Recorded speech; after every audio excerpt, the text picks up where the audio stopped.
Now, there's a notion of aligning oneself with their purpose and living on purpose. Can you explain what that means and what it means for you and your family, of course? Yeah, well, we, once we've kind of figured out, what our purpose is,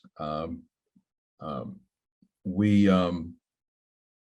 developed three core principles to go along with our purpose. And those three principles are as follows. One, we stay committed to God, number one. Number two is to be committed to our family. And number three, to be committed to our community. Our goal is when we interact with others or we move into a community, that those interactions or those communities, when we leave, are actually better because we were there or because we interacted with others. So as you walk through life and areas that you have, you left your footprints, the whole idea is to make sure you leave things better than when you started. And when we leave. Okay. So how do you know when you're actually living on purpose? I know you talk about the importance of it, but how do you know when you're aligned, when you're doing that's a great question. How do you know?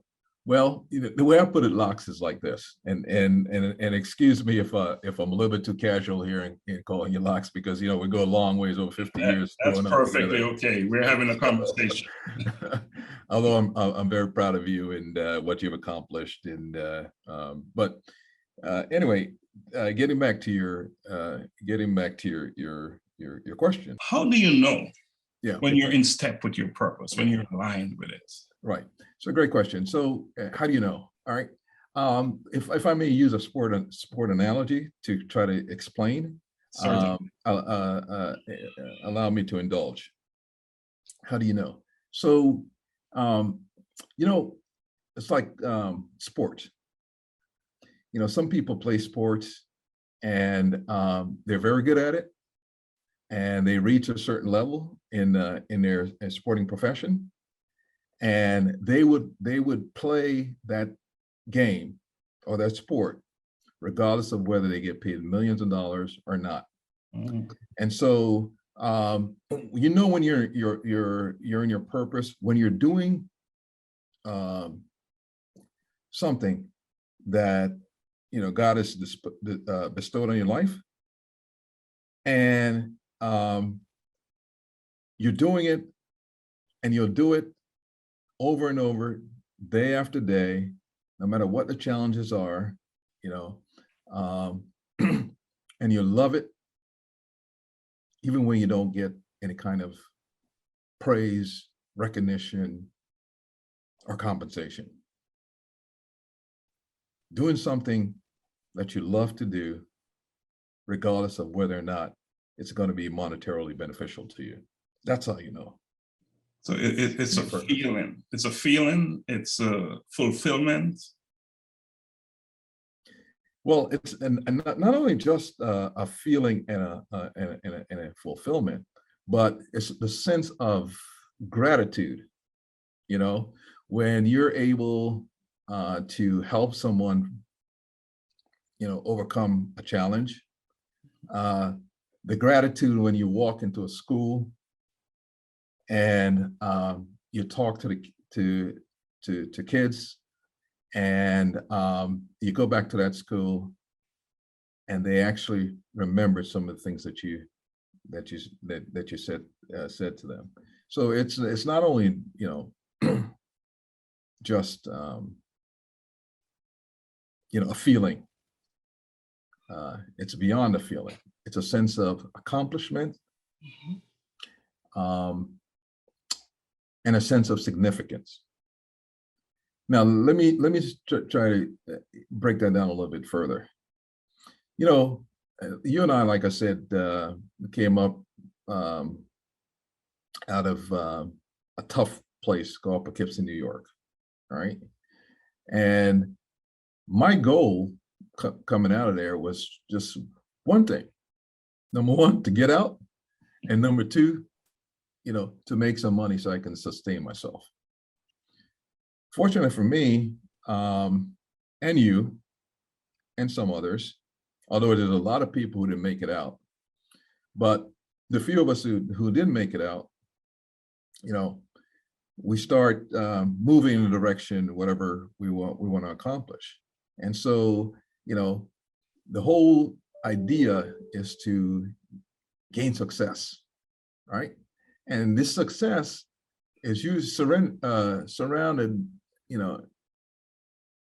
around material acquisitions, and asset accumulation, right? So it's driven by, again, monetary achievement. That's what we call success. But one day I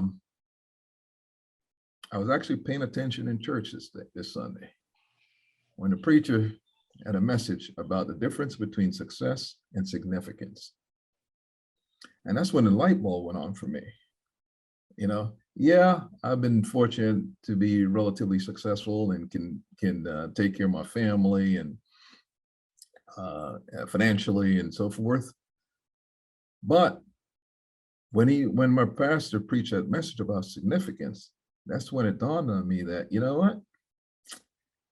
When that day comes and you're sitting horizontally in a coffin, nobody talks about how much money you got. What people normally would talk about or recognize you for, or the things that you have done to help other people be successful and significant. You see, so that's what when I started pursuing this whole idea of, what is going to be my legacy? What do I want to achieve out of this life beyond, like I said, just providing for self and family. And I've always been pretty active in civic organizations and so forth, but it wasn't as profound as it is now. And that's because now I've been able to figure out that serving with a good heart and helping others be successful is really, what life's purpose is about.